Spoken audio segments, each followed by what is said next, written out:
If you're a part of Gen Z and were an edgy fuck, you might have had a creepypasta phase. Creepypastas are a collection of short internet horror stories and urban legends. This was the dawn of online horror. We didn't have those fancy, highly edited, lore-rich, analog-style videos that told deep and meaningful stories.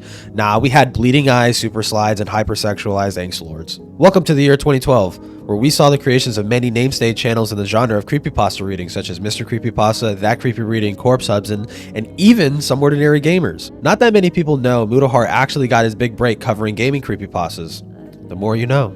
Another person who started their channel around this time and is the subject of today's video is CreepsMcPasta. Creep's real name is Jacob, and according to his Draw My Life, yeah, feel old remembering that was a trend. He was born May 21st, 1991. This makes him in his 30s. As you can tell from the title, this is really fucking important. Hitting the fast forward button to 2012, and Creeps decided to shoot his shot at this whole creepypasta thing and become a narrator at the age of 21. Also worth noting that the fandom at the time was notoriously filled with teens. I mean, we could not catch a break from the dollar store Jeff the Killers. It was bad. It was really bad. He quickly grew a following, gaining roughly around 1K subs within the first year of uploading. And this would also be when he came into contact with his first victim, Komori-chan, or Komori.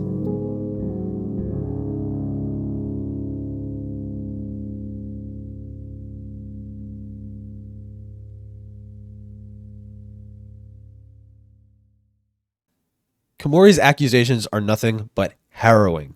Creeps was a man who didn't think getting caught once was enough. He had to keep pulling her back in, exploiting her, toying with her, whispering sweet nothings, making her save herself for him, missing out on her chance to live a normal childhood with friends her age, while he ran off with a life of 2 million subs, a girlfriend, and a full-time career of being a respected narrator. He put hers on pause, and she continues to suffer from this to this day. What follows is a brief retelling of the facts gathered. Around the time 2012, YouTube was still in its infancy and you were able to DM creators you liked. Komori was 12 when she first contacted Creeps through the system and quickly became friends. Couple questions. So at the time, did you know how old he was? Yeah. Okay, and how old was he at the time? He was 21. Okay, and did he know that you were 13? Yeah, we would like joke about how like we were the reverse age, you know, like because he was 21 and I was 12. Okay. But now I just realized like that's Creeps at the time was small, roughly around 1K subs as previously stated. Komori found herself enthralled with the creator and cemented herself in not just his community as a contributor, but to some degree his life. However, their friendship over time turned more intimate, and Creeps had been making advances onto her. He made comments about her talent, her laugh, her body. She was only a kid, having one of her favorite narrators overtly flirting with her. She, unfortunately, gave in and reciprocated his advances, and nude images were allegedly exchanged. Creeps had also bought her a Pikachu onesie, which is something Creeps himself was known for wearing. Receipts exist of this purchase, even including his full name. It was also at this point in their relationship that Creeps had involved another creator, one by the name of Creepypasta Jr. They had private calls with each other that had gotten disgusting to say the least. Creepypasta Jr. had allegedly described his guru fetish to Komori, when he imagined her having her head run over by a truck. Eventually, Komori's father found out about the situation around 2014 and quickly intercepted it, locking her out of her accounts and cutting all ties with Creeps. However, she still had some access to the internet and was still communicating with Creeps, but her parents found out again and cut all connections to the internet. She felt the love of her life had been torn from her, and with no hope of reigniting their relationship, she had planned to take her own life. Thankfully, her parents had caught on and institutionalized her, getting her the help that she needed while still playing an active role in her life. While having most of her electronics and accounts seized, Creeps even dedicated a video to her titled The Streets. In the description, he wrote, "The idea for this was by Komori and was meant to be done as a joint project with her, but she cannot do readings anymore, so this is dedicated to her." This would later gloriously blow the fuck up in Creeps' face. Yeah, it also doesn't help that Creeps also credited her during his Pokemon Jessica story, so, sucks to suck. After getting her life back in order around the age of 15, making it 2015, she reached out to Creeps again. I feel like I need to spell this out as clear as day. The fucking viper's grip child predators can have on their victims cannot be understated. Although this time the reality of the situation hits her as Creeps simply ignores her and pretends like he never knew her. She puts it so poignantly in her interview, I just have to let her speak for herself. I turned 15 I messaged him again, and it had been like a year and a half or 2 years. And 2 years since we had last talked, and he had gotten an adult girlfriend, and just forgotten about me. He was like, not like nothing happened. He was just like literally talking like nothing happened on messaging. I like Messenger or like Skype Messenger. And you felt, yeah. How did you feel after that? I mean, I feel like he was like genuinely the first person that I like actually loved, and I didn't realize. Well, okay, now I realize that people who like children, they don't like them for their personalities. Yes. They like them because they're children. This drama irks me. This drama pisses me the fuck off. Nothing kills me more than to hear a victim pour her heart out like that. You can see it in her face. She feels defeated. She knows how much she's been robbed. And what is this fucking smug, pompous fuck do? He goes up on his stage and fucking lies to everyone. He says, that's not me, can't be me, people imitating me, I don't talk like that, I never bought her anything. And as you've seen throughout the evidence that I've been providing in this video, none of that is fucking true. It is beyond a shadow of a doubt. It is him. We have the receipts, we have the screen recordings of the conversations.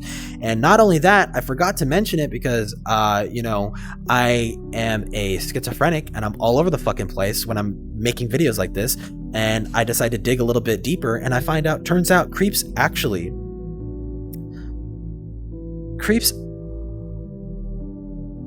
I don't know, how do I put this? Komori is not the fucking first. At all. She is not the first. He has a history of doing this to kids. There was a video on his gaming channel of him getting a bunch of teenage girls to read a fucking smut fan fiction that he and another girl wrote involving all of them. And they're giggling and they're laughing, and none of the girls understand how wrong this whole shit is. And then Creeps is over there giggling like a little fucking perv along with them, doing that. Had the guts. See, this is like a serial killer taunting the police. That was him saying, look what I could get away with. I could do this to your kids and you can't fucking do a thing about it. That's what that fucking video says. Now, you can't find the video anymore for obvious fucking reasons. And do you think Creeps responded to that? No. No, he deleted it. He deleted the channel. Not the channel. I think the channel's still up. But he deleted the video of him doing that. Didn't address it. Said nothing about it. And it turns out, I'm also digging through, and he's false flagging people too. He's false flagging people who are re-uploading, who are re-uploading videos of it. Now, granted, it's technically content ID. You don't own the content, but you're re-uploading it. He's flagging those people, but he's also false flagging people who are talking about the drama. So, what was Creep's strat aside from lying? It was also to shit out as many videos as humanly possible. Just keep the show running, act like nothing happened. And you know what? That shit fucking worked. That shit worked. Because guess how many people are talking about this drama to this day? One. Me. That's it.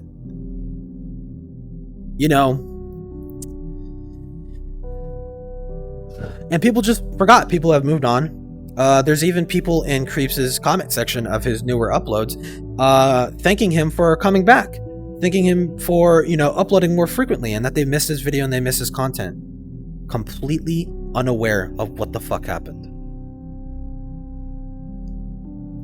CreepsMcPasta is literally, I want to say that whole situation is the worst version of Cry. Because when Cry got outed for his fucking shit, motherfucker dipped from the internet entirely.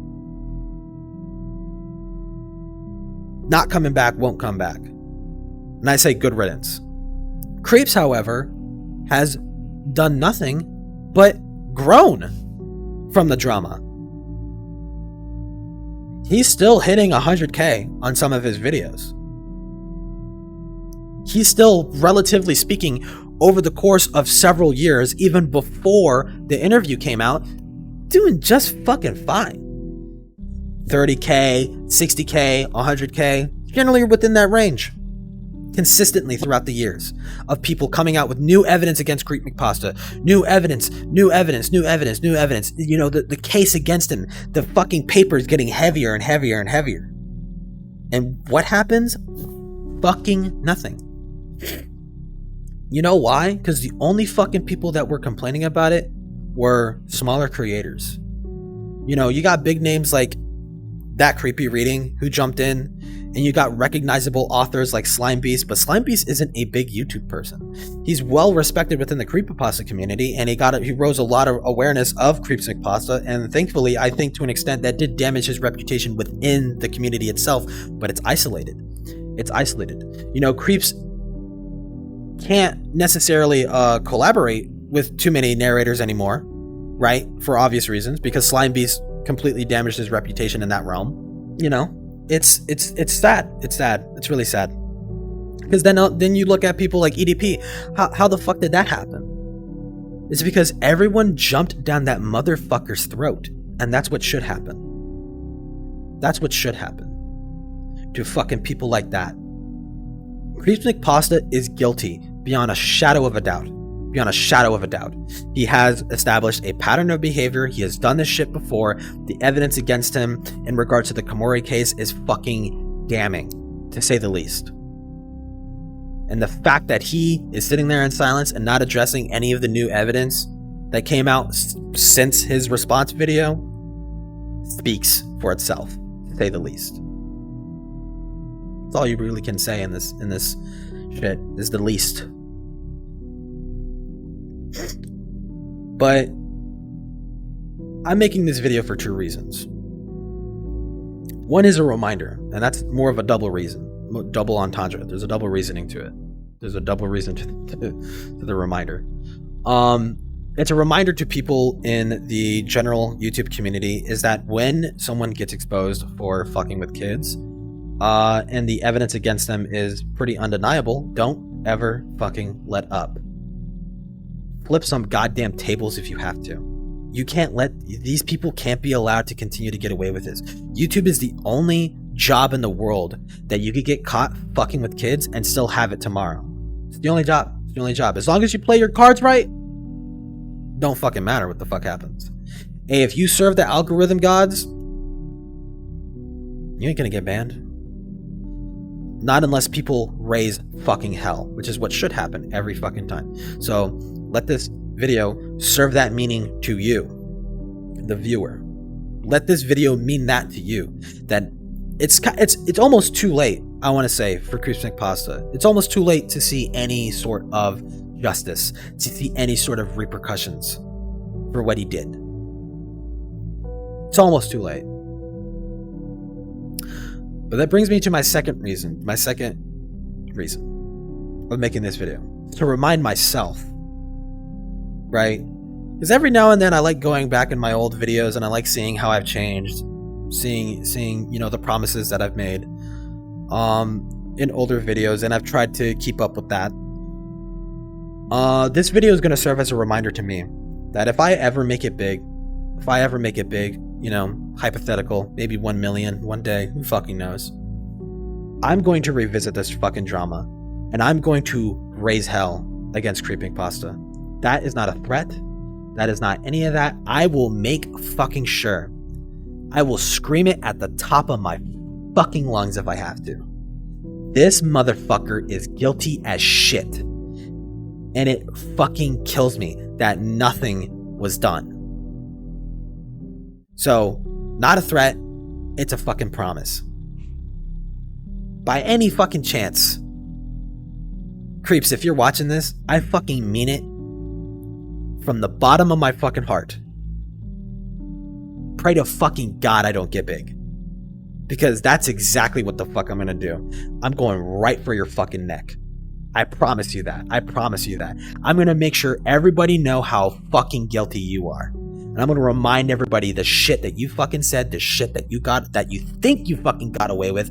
Hopefully, I could hold your fucking feet to the fire a little bit. Give some of your fucking victims some justice, right? You can only hope. You know, that's just me reflecting on this whole situation. I felt like trying to put that in the middle of the video. I think I'm just gonna hand it off to myself and give you the designated outro.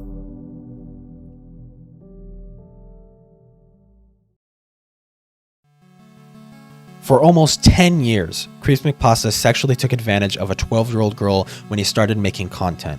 He wrung her dry of everything he could use her for, and when she got older, she became less exciting for him, thus tossed aside like some used tissue. The damage he did still affects Komori to this day.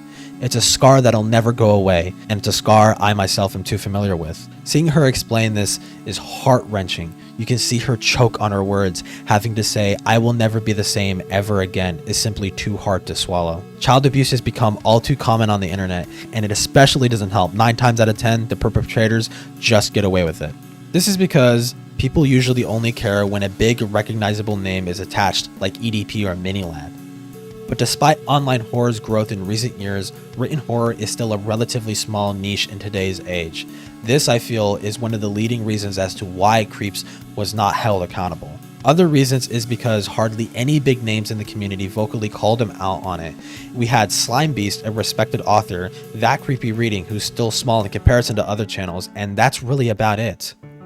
Really, this whole story fell on deaf ears, and it's why Creeps can make out with his channel and even his reputation generally intact. He had done nothing but spam uploads since the drama as if nothing happened, and filled his SEO to the point where fresh accounts looking up the name CreepsMcPasta will yield no videos about the drama. It was all just a puff of smoke, gone just as fast. There is no sugarcoating this. It is just what it is. YouTube is a platform that allows abusers to continue satiating themselves as long as it's good for the algorithm. It's a machine. So I leave you with this. Accountability must be an unrelenting pursuit. We are not a bunch of bodies floating around in the aether. We are a community. Next time you see something like this happen, don't ever shut up about it. Let every single person know what you saw. This is because only in silence they win.